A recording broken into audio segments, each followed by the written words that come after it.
Hi there. In this video, we are going to introduce pivot tables and pivot charts, a powerful tool in Excel to organize and visualize data in a tabular or chart form very quickly. So what I want to start with is taking a look at the data that we have, and then we're going to answer 3 questions over the course of 3 videos, and this will give you a pretty good idea about how pivot tables and pivot charts work, or at least a good introduction, and some of the ways that we can use them. So the data that we have is data on restaurant reviews. We have 3 columns of data, well, for each restaurant, so 4 columns of data total. In the first column A, we have restaurant, and what this is 300 restaurants. I scrolled down to the bottom, and for each of those 300 restaurants, I've got 3 pieces of data. I have the rating that they were given by the customers, I have the average price of each meal, and I have how long people needed to wait on average to get into the restaurant or to get a table, or maybe if it was takeout, how long they had to wait for their food. And then I've got 3 questions. So the first is how many restaurants are in each category, and then what's the difference in average price by category, meal price, and what type of restaurant, what percent of each type of restaurant fall into categories of expensive, mid-range, or inexpensive. So these questions are asking us to figure out in different ways how price varies by restaurant quality. So the first question is, how many restaurants are there in each category? I'm going to enter this question here. How many restaurants are there in each category? And then I am just going to, because you know me, I like things to be orderly, I'm just going to color that color, and then it'll be good in a second, because as soon as I know how much space I'm going to take up, I'll expand that so it'll line up right. All right, so we want to know how many by category. To do this, we're going to go up to Insert, and under Insert, we're going to choose Pivot Charts. And we're going to choose Pivot Chart because I want to answer this question with both a table that says all the quality rating categories and then the number that there are in each, right? It's kind of like creating a histogram in a way. And then I want to visualize that with a bar chart. So here under Pivot Chart, I'm just going to hit click, or if I didn't hit anything, I just clicked. It's going to give us some information. So first is choose the data that you want to analyze. Select a table or range. So I need to tell it for the top field where the data is that I want to look at. And I just want that data on all 300 restaurants. To capture it, I'm going to highlight the headings, restaurant, quality rating, meal price, and wait time, and then I'm going to hold Command-Shift down arrow. I'm on a Mac. If you're on a PC, you would hold Control-Shift down enter. Then I'm going to just scroll back up to the top and move this out of the way. And then here in the bottom part, it says, where do you want the pivot chart to be placed?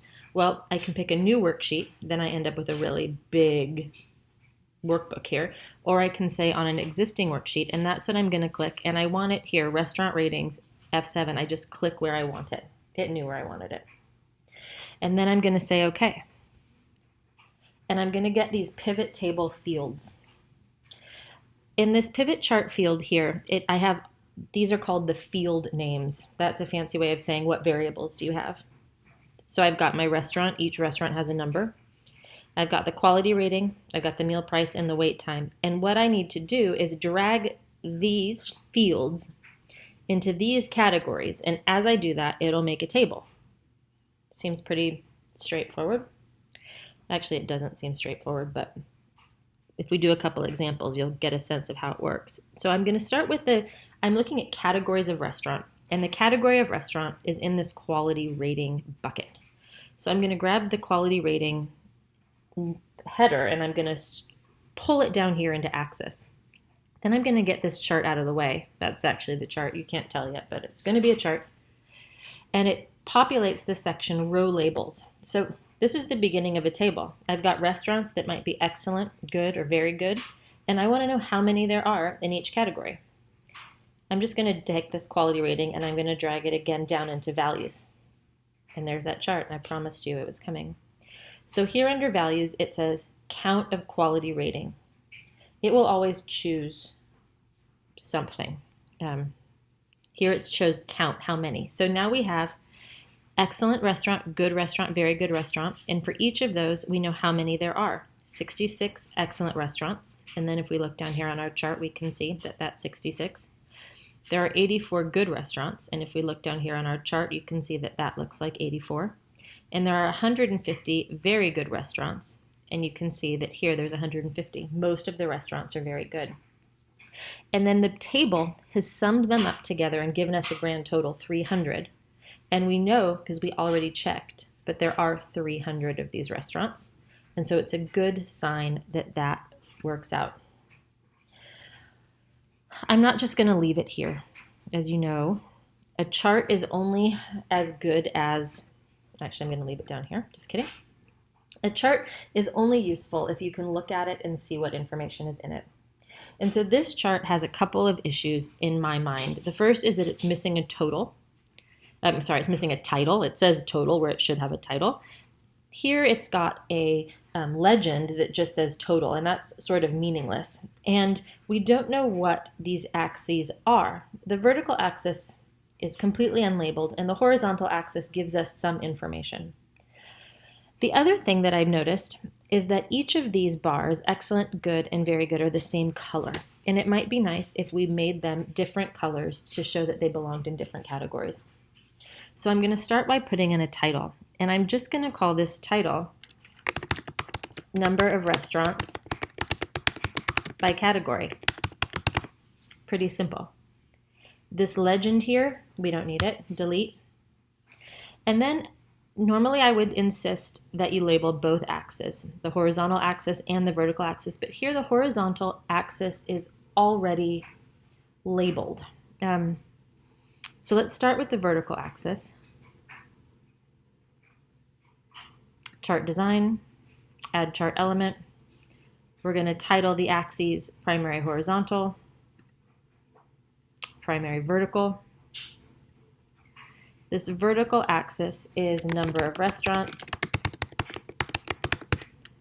The horizontal axis is quality category.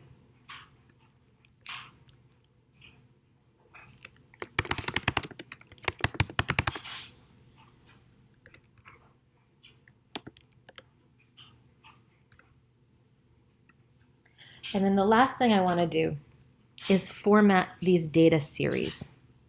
To format a data series, depending on your computer, you might just be able to double click and this will come up.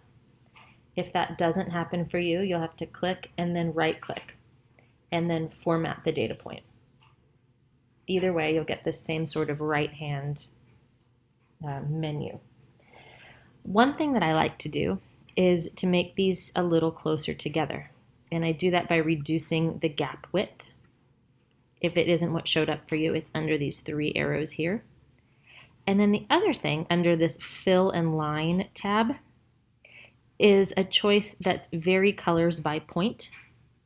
And if you select vary colors by point, each one is given a different color. And so that is a huge improvement on our chart from what it looked like a second ago. Now I can slide it over here. And now that I know how big my chart is, I'm going to merge those cells.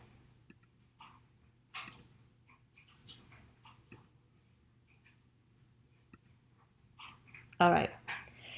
The last thing that I wanted to think about is the order. Excel, excellent, good, and very good. Excel puts them in alphabetical order, right? A, B, C, D, E, F, G, all the way down to V. These data, excellent, good, and very good, have a natural sorting, right? They're talking about how much good there is. Is there a little good? Is it very good? Is it excellent? These are rated actually good, better, best. Yeah, do you see that? So it makes sense, I think, if they're ordered here, good, better, best, right? And if they're ordered here, good, better, best. And in a data table, you can do that by just moving it. You just move the data. So if I click on Excel and then hover over till I get a little hand, I grab it and see that green line, up and down. I put it down below very good, that's where I want it, and it moves. And now I have good, better, best, right? Good, very good, excellent, and I made that table. Excellent. That's our first video. We're going to do 2 more, and then you guys will have a pretty good introduction.